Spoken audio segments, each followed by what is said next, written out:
Good morning મિત્રો, કેમ છો? મજામાં જઈશો, કારણ કે આપણો બ્લોગ જોતા હોય મજામાં જ હોય. સરસ મજાનું ગુડ મોર્નિંગ થઈ ગયું છે. અને મિત્રો, આજની આપણી સફર છે સંજય ગાંધી નેશનલ પાર્ક, મુંબઈ બોરીવલીની. ફાઇનલી મિત્રો, આપણે ચા પાણી નાસ્તો કરીને નીકળી ગયા છીએ સંજય ગાંધી નેશનલ પાર્ક તરફ. પણ એની પહેલાં મિત્રો, તમે આપણા વિડીયોને લાઇક ન કર્યું તો વિડીયોને લાઇક, શેર અને ચેનલને સબસ્ક્રાઈબ કરવાનું ન ભૂલતા. ફાઇનલી મિત્રો, આપણે પહોંચી ગયા છીએ સંજય ગાંધી નેશનલ પાર્કના ગેટની અંદર. આ બધું જોવો તમે. આપણે જાય આગળ થોડાક. સંજય ગાંધી રાષ્ટ્રીય ઉદ્યાન બોરીવલી પાર્કિંગ છે આ અહીંયાનું.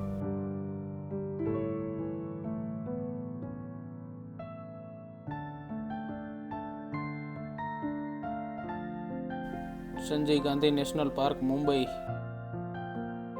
આમાં બધી ઇન્ક્વાયરી લખી છે. ટિકિટ ચાર્જ ને એવું બધું લખ્યું છે આમાં.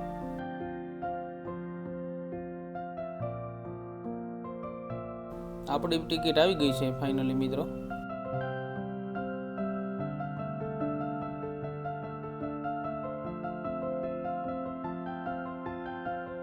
અને અહીંયા સાયકલ પ્રકલ્પનું છે. તમને 2 કલાકમાં 80 રૂપિયા ચાર્જ લઈએ. તો આ બધા લોકો છે એ સાયકલની ચક્કર મારે છે, કોઈ ચક્કર મારીને વહી એવું બધું છે.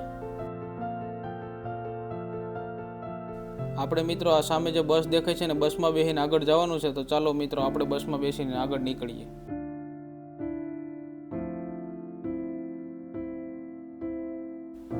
આપણે બસમાંથી ઉતરી ગયા છીએ ને હવે આપણે જાહું થોડુંક આગળ. આ બધા ઝાડવા જોવો, લીલા છમ છે. અત્યારે વરસાદની સિઝન છે પણ વરસાદ નથી એટલે જરાક કોરું જેવું લાગે છે. આવા નાના મોટા સ્ટોલ તમને જોવા મળે છે. અહીંયા તમને ફ્રૂટ જ્યુસ, લીંબુ શરબત, શાકભાજી એવું બધું મળે.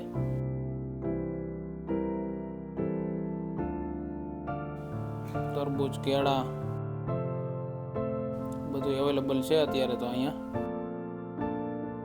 સૌની પહેલાં આપણે કન્હેરી કેવ્સમાં જાહું. કન્હેરી લેણી લખ્યું છે હિન્દીમાં. આપણે જવાનું છે અહીંથી ઉપર.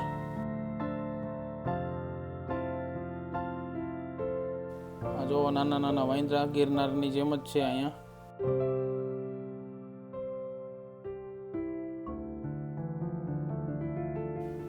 આપણે જાહું થોડુંક આગળ.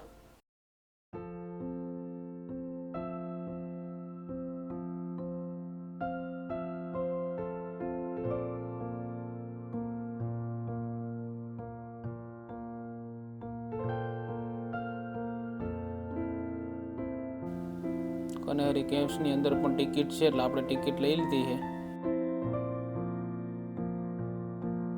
આ જુઓ તમે,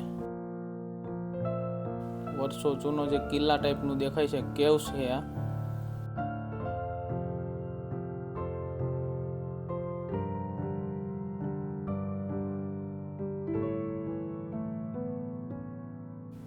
અત્યારે બંધ છે એટલે તમને આવી રીતના દેખાડું છું, કેમ કે અંદર જઈ શકાય એવું છે નહીં. આ મોટા પથ્થરમાંથી આજથી વર્ષો પહેલા જે કોતરણી કામ કરીને કર્યું હોય છે, બહુ જોરદાર છે. પર્યટકો પણ ખૂબ છે અત્યારે. વરસાદની સિઝન નથી એટલે આકાશ એકદમ ખુલ્લું છે. આ બાજુ ફેક્ટરી કે એવું કંઈ હોય નહીં એટલે એકદમ નેચરલી વાતાવરણ, પ્રદૂષણ વગરનું. આમાં આ બધી પથ્થરમાં કોતરેલું આ બધું છે.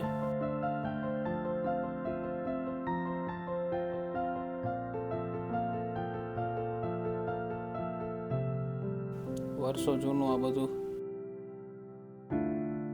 વધારે લોકો અહીંયા પ્રી વેડિંગ કરાવવા બહુ આવે. જે મહારાષ્ટ્રના આજુબાજુના જે ગામડા હોય એ બધા પ્રી વેડિંગ કરાવવા અહીંયા બહુ આવે. બધા જો ફોટો શૂટિંગ ને વિડીયોગ્રાફી કરે છે અંદર. આપણે વહી જાય અંદર.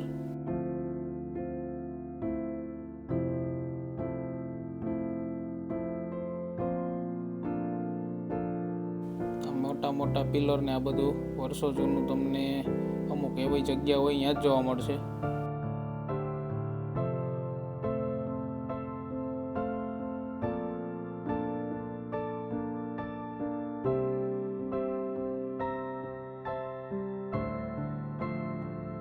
મિત્રો આપણે થોડોક તમને અંદરથી નહીં બહારનો વ્યૂ બતાવું. આપણે આવી ગયા છીએ પથ્થરની અંદર, જે ગ્રીલ છે ગ્રીલની અંદર.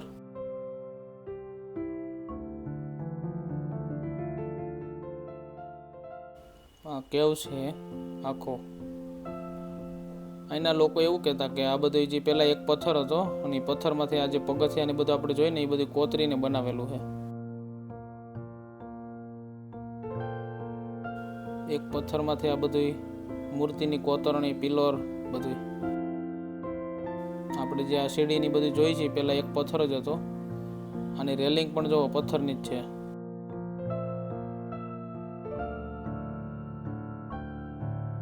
કેવ નંબર 6 થી 11 છે, એ નીચે તરફ છે.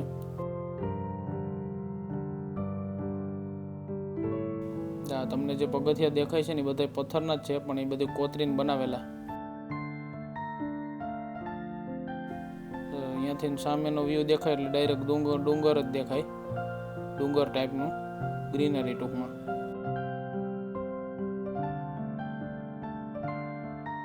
આ કનેરી કેવ્સનો સાંજનો 6 વાગ્યાનો વ્યૂ છે. આપણે આવી ગયા છીએ લેકમાં બધા જો બોટ રાઇડિંગ કરે છે. અત્યારે વરસાદની સિઝન નથી એટલે બોટ રાઇડિંગ ચાલુ છે, બાકી અહીંયા વરસાદની સિઝન હોય તો બોટ રાઇડિંગ બંધ હોય છે.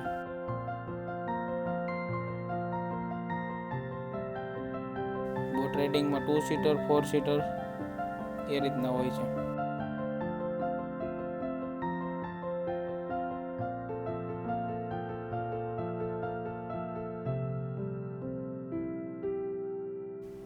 જંગલ એરિયો છે એટલે લેપર્ડનો બહુ અવર જવર હોય એટલે સાવધાનનું બોર્ડ માર્યું છે.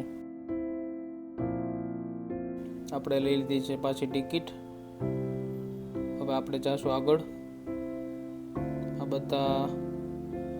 બધા જે નાના છોકરા દેખાય છે તે બધા પ્રવાસવાળા છે. તમે જોઈ શકો છો અહીંયા જંગલમાં હરણ આવી રીતના જોવા મળે. અહીંયા હરણનું બચ્ચું છે.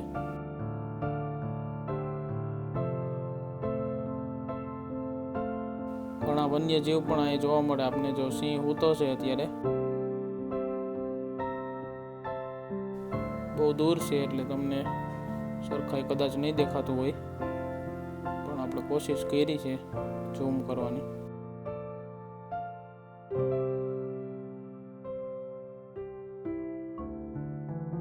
આ છે લેપર્ડ.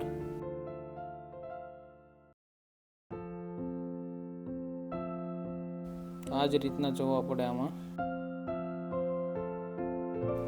કેમ કે એકદમ ચીણી જાળી છે એટલે વ્યવસ્થિત લેપર્ડ નહીં દેખાતો હોય. હવે આપણે જાઉં અહીંથી આગળ. તમે જુઓ નવા પ્લાન્ટ, એટલે કે રોપડા.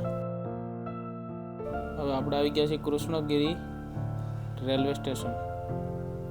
અહીંનું નાનું એવું રેલવે સ્ટેશન છે.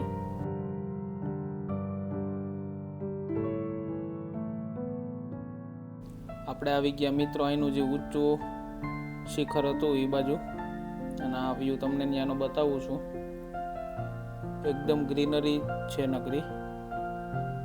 વચમાંથી તમે જોઈ શકો એક નદી જેવું છે, બાકી એકદમ ઘનઘોર જંગલ જ છે.